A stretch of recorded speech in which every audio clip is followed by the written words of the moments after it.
Ami sirobien, ami bricoleur, ami tous les amis en fait, quels qu'ils soient. En fait, j'ai reçu aujourd'hui un truc qui est arrivé par FedEx, que j'ai commandé il y a pas très longtemps et que je m'attendais plutôt à voir arriver le 27 parce qu'apparemment le produit n'était pas fabriqué. C'est un produit qui apparemment est fabriqué sur demande. Mais j'ai la surprise aujourd'hui, donc on est le 17 ou le 18, de le voir arriver. Voilà. Donc petit déballage. Alors évidemment, bon là je suis avec le téléphone portable parce que je suis à la boîte, c'est un peu... voilà. Mais ceci dit, on va quand même faire le petit déballage ensemble. Hein, c'est un peu Noël pour tout le monde. À chaque fois qu'on regarde un QDN à Philippe ou qu'on regarde un petit machin, on est là, on se dit waouh super, c'est Noël. On s'investit des émotions des autres. Hein, je sais pas si pour vous c'est à peu près pareil. Mais en tout cas, on se dit waouh, qu'est-ce qu'on va pouvoir faire avec ce truc, c'est génial, machin, patati patata. Bref. Donc aujourd'hui, je vous invite à découvrir ce que j'ai commandé. Et éventuellement avoir le même plaisir que moi. Si je ne cache pas, petit retournement de colis là. Bon, en tout cas, c'est super bien emballé. Ça, c'est, à mon avis, vu la gueule du carton qui est à l'intérieur, enfin, vu la tête du carton qui est à l'intérieur, on va essayer d'éviter les mots grossiers, hein, quand même. Connard. Bon, bref. Donc, oui, ce que je disais, c'est...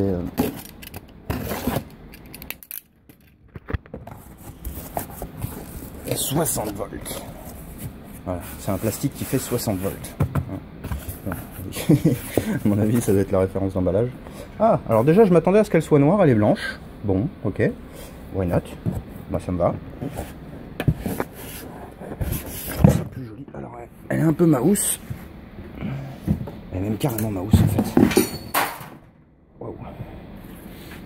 Ah oui, quand même. Ah, elle est plus jolie aussi que sur la photo. Faut reconnaître que là,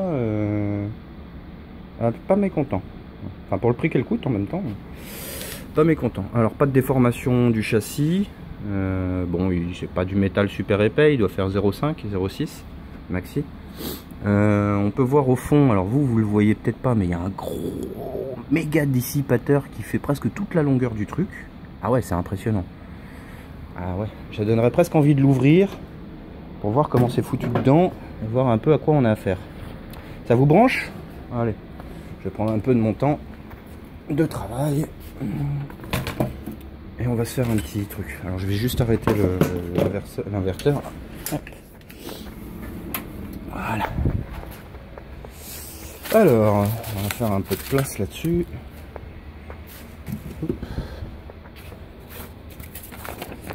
Alors c'est arrivé par FedEx. J'ai pas encore reçu l'avis de taxe. Alors parce que moi il me livre, mais l'avis de taxe je le reçois qu'après en général. Je le reçois pas forcément en même temps. Ça m'est arrivé des fois de même pas le recevoir du tout en passant par FedEx. C'est curieux, mais bon. Voilà. Alors c'est peut-être en fonction de la nature du produit déclaré, de sa valeur déclarée, parce que très souvent les Chinois sont malins.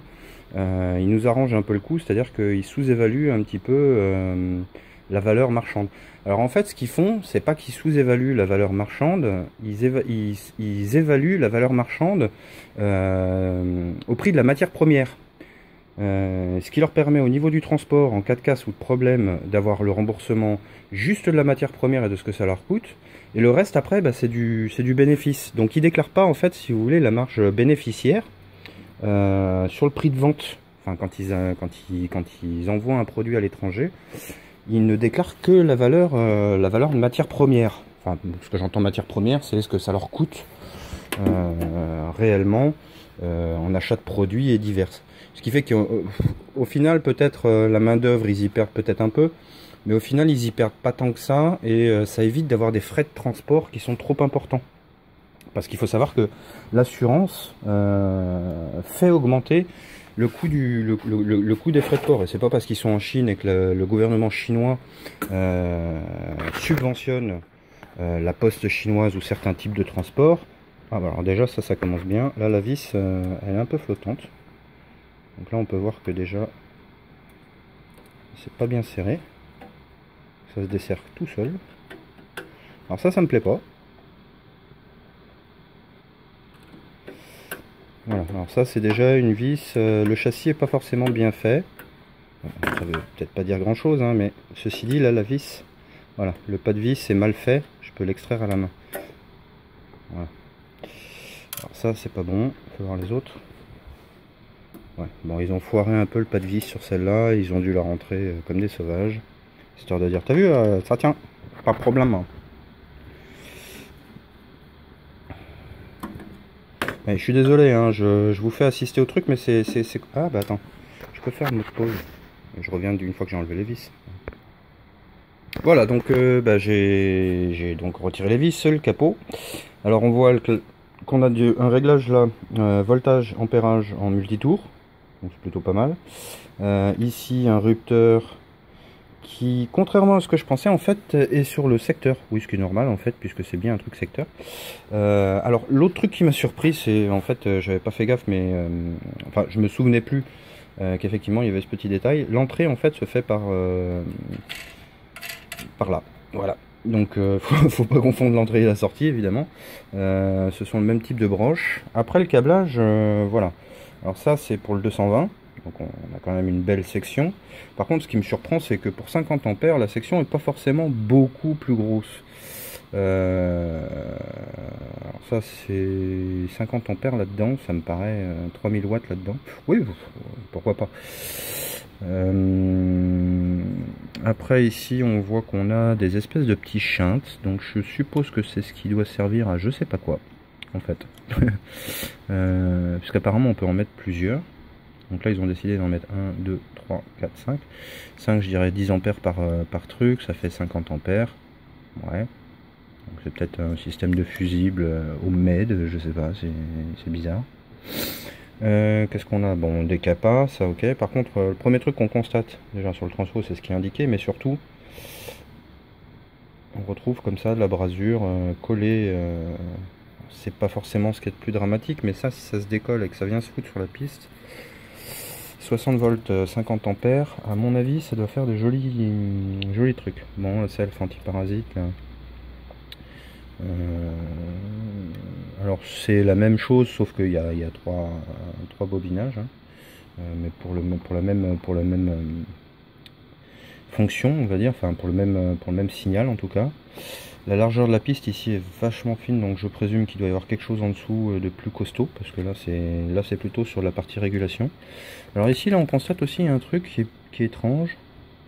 Alors j'ai un bleu, un jaune qui viennent sur ici se connecter sur V, et sur A ici j'ai rien. Alors ça c'est plutôt surprenant. Oui, parce qu'en fait ils reprennent le signal ici. Donc apparemment V se fait ici et A se fait, enfin I se fait ici. U, V, I. Oh putain merde. Bref, alors pourquoi je sais pas. Apparemment il y a un trimmer ici CNVR10. Je présume que comme il est à côté de l'ampérage, sans vouloir m'avancer, ça doit certainement être pour régler, calibrer l'ampèremètre. Quoique il y a déjà des VR là-dessus, alors je sais pas. Étrange. Bref, bon l'électronique est pas extra. Bon c'est propre hein. Après voilà quoi, ce composant est soit il est effacé, soit il est alors c'est un 7324 quelque chose. L'ensemble des composants ont l'air plutôt bon. Alors c'est des condensateurs Chong hein. Ching Chang Chong. Alors ça c'est moins cool. Pour le prix de la lime, et de ce qu'il y a dedans, je dirais que les condensateurs Chong là. Alors après, bon, c'est un peu du sur-mesure, on va dire. Là, il y a 4 condos, voilà, dont qui sont tous en parallèle. Le seul truc, c'est que quand on y regarde attentivement, là, ça se balade un peu. Donc ça, vu que j'ai de la colle, une espèce de colle silicone, bah, on va gentiment employer ça. Ici, les thermorétracts c'est correct. Bon alors c'est mis à la colle à chaud. Hein. Les NTC ici sont énormes, ils sont juste énormes. Il y en a 2 en parallèle. Qu'est-ce qu'on a d'autre? Bon, anti-parasitage secteur. Alors ce que j'aime pas, par exemple, voilà, là c'est le genre de truc que j'aime pas, moi, les composants quand ils sont montés comme ça, avec un espace entre la board et que le machin, on peut le tordre, le plier, ça je trouve ça médiocre. Ici ils ont renforcé les pistes, donc à l'étain. Alors déjà l'étain est plutôt brillant, il n'est pas mat comme sur certaines pistes. Après ce que j'aime bien, moi par exemple sur les trucs transperçants comme ça, j'aime bien voir de l'étain des deux côtés. Alors ça là par exemple je vais peut-être la retoucher parce que là par exemple même si c'est pastillé, logiquement l'étain doit recouvrir et l'âme du composant, enfin la broche, le brochage du composant et faire contact avec la surface, sinon ça sert à rien de faire ça. Bon ici ça remonte mais c'est pas particulièrement bien fait. Ici la résistance ils auraient pu la surélever un tout petit peu pour lui donner de l'espace parce que c'est quand même des résistances d'assez forte valeur, quoique ce sont des résistances pour décharger les capas je présume. Voilà, et puis alors le dissipateur lui c'est juste voilà, il fait la largeur de la board, il fait 4 à 5 cm de haut là, et il prend tout cet espace quoi. C'est un gros bébé quoi. Alors après je dirais que pour le prix c'est peut-être un petit peu cher pour l'électronique qui est dedans. Alors là on a carrément un composant qui est effacé. Ceci dit, qu'est-ce qu'il a à côté? Alors je dirais que c'est un Fairchild, mais à côté c'est un TI. Donc c'est un LM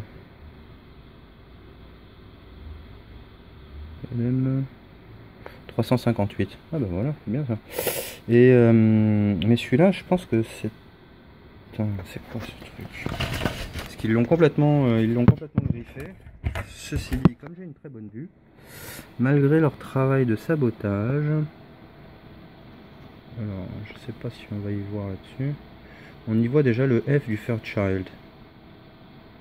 Après qu'est-ce que ça peut être comme composant, je ne sais pas du tout. Ceci dit, on y voit des traces, on y voit encore des traces de l'inscription, donc ça éventuellement je pourrais regarder au microscope ou faire une petite vision aux UV, voilà. Histoire de par curiosité hein. Voilà, alors ils l'ont très nettement décollé en fait de la board, ils l'ont mis bien en hauteur. Pourquoi? Je pense qu'à mon avis c'est peut-être une erreur de conception parce qu'ici on voit qu'on a un TO 220 là, qui fait chier. Je sais pas pourquoi ils ont fait ça comme ça. Ou alors si, je pense que c'est ce qui détermine les caractéristiques de la lime avec le transfo ici hein. Et du coup c'est un montage complet entre le LM358P et ce fameux composant Fairchild qui d'ailleurs le LM358P n'était pas prévu sur la board d'origine, donc peut-être qu'il n'est pas requis de manière permanente, je sais pas. La 10-15, apparemment il y a un composant qui est monté à l'envers, je présume pour capter la température là en dessous. Voilà, bon il n'y a pas grand chose à dire hein. Il y a une belle tripotée de transistors là. Voilà. Après au niveau des transistors de puissance on a 1, 2, 3, 6, ouais, on a 6. Après ça je sais pas si c'est de la fixation, ce que c'est. Je présume que c'est plutôt de la fixation. Voilà. Alors là par exemple si on regarde sur le board, on s'aperçoit qu'on a 4 emplacements pour des câbles de même diamètre.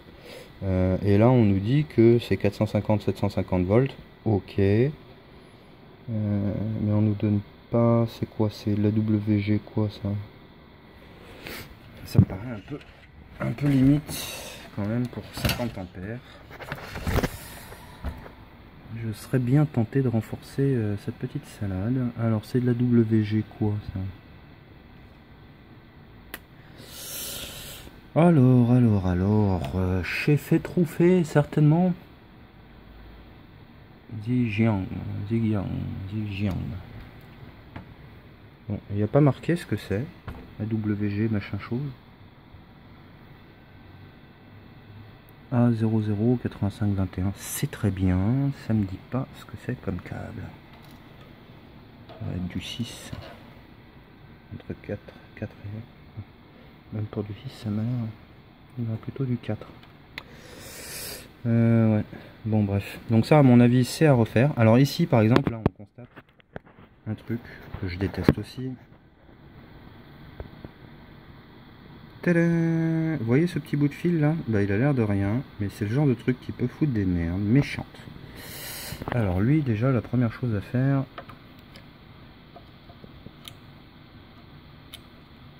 c'est d'aller le planquer quelque part ailleurs. Ça, c'est du travail de clampin. Finition de merde. Voilà. Alors de l'autre